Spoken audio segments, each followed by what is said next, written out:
ఓం శ్రీ కార్తీక దామోదర స్వామియే నమః. కార్తీక పురాణం 21వ అధ్యాయము. పురంజయాపజయము. ఇట్లు యుద్ధమునకు పురంజయుని చూచి యుద్ధ ప్రవీణులైన ఆ రాజులు కోపరక్షాక్షులై శస్త్రములతోనూ అస్త్రములతోనూ బాణములతోనూ వాడి అయిన గుదియలతోనూ ఇనుప కట్ల లాఠీ కర్రలతోనూ హస్తాయుధములైన గుదియలతోనూ కత్తులతోనూ భల్లాతకములతోనూ పట్టసములతోనూ రోకళ్లతోనూ శూలములతోనూ తోమరములతోనూ కుంభాయుధములతో గొడ్డళ్లతో కర్రలతో ఆయుధముల విక్షేపములతోనూ యుద్ధము చేసిరి. గుర్రపు రౌతులు, ఏనుగులు ఏనుగుల తోడను, రథికులతో రథికులు, కాల్బంటులతో కాల్బంటులు, శూరులతో శూరులు, ఆయుధములతో యుద్ధమును భట్ల న్యోన్యము క్రూర వాక్యములను పలుకుచూ చేసిరి. ఓ అగస్త్యమునీంద్ర, అంతలో కాంభోజ మహారాజు వస్త్రాదులను వదలి పరచి కట్టుకొని కవచమును ధరించి పరాక్రమించి మంచి రథమెక్కి ధనుర్బాణములను ధరించి కోలాహల ధ్వని చేయుచు వడిగా పురంజయుని వద్దకు వచ్చి 300 బాణములు వేసెను. ఆ బాణములు పోయి పురంజయుని ఛత్రమును ధ్వజమును రథమును నరికి వేనవి. తరువాత కాంభోజుడు కొన్ని బాణములతో పురంజయుని కొట్టి 5 బాణములతో పురంజయుని రథము యొక్క తురగములను జంపెను. తరువాత పురంజయుడు కోపించి ఇంద్రుడు వలె విక్రమించి భుజాస్ఫాలనము చేసి నారి బింగించి బ్రహ్మమంత్రములతో 10 బాణములను ప్రయోగించి కాంభోజుని హృదయమందు కొట్టెను. పురంజయుని బాహుబలము చేత వేయబడిన ఆ బాణముల సర్పముల వలె పోయి కాంభోజరాజు హృదయమును భేదించి నెత్తురును త్రాగి తృప్తులై భటుల వద్దకు పోవుటకు ఇష్టపడలేదు. సరిగా రొమ్ములో గుచ్చుకున్న బాణములను కాంభోజుడు హస్తముతో లాగి ఆ బాణములనే ధనస్సునందు గూర్చి పురంజయునితో ఇట్లనియే: క్షత్రియ వినుము, నీచే వేయబడిన బాణములను తిరిగి నీకే ఇచ్చెదను. నేను పరుల సొమ్మునందాసక్తి కలవాడను కాను. ఇట్లు పలికిన కాంభోజుడు బాణములను విడువగా అవి వచ్చి పురంజయుని సారథిని ఛత్రమును వాని ధనస్సును త్రుంచినవి. పురంజయుడు మరి ఒక ధనస్సును గ్రహించి నారిగట్టి రెక్కలతో కూడిన బాణములను పుచ్చుకొని ధనస్సుకు చేర్చి నారిని చెవి వరకు లాగి కోపముతో కాంభోజునితో ఇట్లనియే: రాజా, సూర్యుడు వౌదువుగాని యుద్ధమునందు ధైర్యముతో నుండుము. నా చేత కొట్టబడిన బాణములనే తిరిగి నాకిచ్చినావు. నీ వంటి నీచులకు ప్రతిదాన విధి తెలియనా? నేనిప్పుడు నీకు వేరు బాణములను 20 ఇచ్చుచున్నాను. ఇట్లు పలికి పురంజయుడు బాణములను విడిచెను. ఆ బాణములు గురిగా కాంభోజుని కవచమును ద్రుంచి వక్షస్థలమును భేదించి దూరము పోయినవి. అప్పుడు భయంకరమైన యుద్ధము జరిగెను. సైనికులు అన్యోన్య శరాఘాతముల చేత భుజములు తెగి బాహువులు ఊడి పాదములు మొండములై మొదలు విరిగి భూమి యందు పడిరి. అన్యోన్య శరాఘాతముల చేత ఏనుగుల తొండములు తెగినవి, గుర్రముల తోకలు తెగినవి, కాల్బంటులు హతులైరి, రథములు చక్రములతో సహా చూర్ణములాయెను. కొందరు తొడలు తెగి నేలపడిరి, కొందరు కంఠములు తెగి కూలిరి. బాణముల చేత శరీరమంతయు గాయములు పడిన ఒక భటుడు ధనస్సును ధరించి నారి బిగించి అన్య భటునితో ఇట్లనియే: తిరుగు, వెనుకకు తిరుగు, నా ముందుండు ఉండుము, నీ వీపును నాకు చూపకము, నీవు శూరుడవుగాదా, ఇట్లు చేయవచ్చునా? ఓ ముని, ఇట్టి నిష్ఠూరములగు మాటలను విని ప్రతి భటుడు ధనుర్బాణములను ధరించి ధనువు టంకారధ్వని చేయుచు సింహగర్జనములను చేయుచు బహునేర్పుగా బాణములను ప్రతిభటుని మీద ప్రయోగించను. ఆకాశమందుండి చూచడి దేవతలు బాణములు తూణీరములు నుండి తుయ్యుటను అనుసంధించి వేయుటను గుర్తించలేరైరి. బహునేర్పుతో బాణములను వేయుచుండిరి.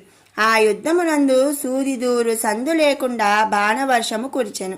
ఇట్లన్యోన్యము సూరులను భటులను బంగారపు కట్లతో గూడినవియు స్వయముగా వాడి అయినవియు సానపెట్టబడినవియు స్వనామచిహ్నితములు అయిన అర్ధచంద్ర బాణములతోనూ ఇనుప నారాచారములతోనూ ఇనుప అలుగులు గల బాణములతోనూ ఖడ్గములతోనూ పట్టసములతోనూ ఈటెలతోనూ కొట్టుకొనిరి. గుర్రపు రౌతులు కొందరిని చంపిరి. గుర్రపు రౌతులను ఏనుగుబంట్లు చంపిరి. రధికులు కాల్బంట్లను చంపిరి. కాల్బంట్లు రధికులను చంపిరి. ఇట్లు తొడలు, భుజములు, శిరస్సులు, అంగములు తెగి హతులై చచ్చిరి.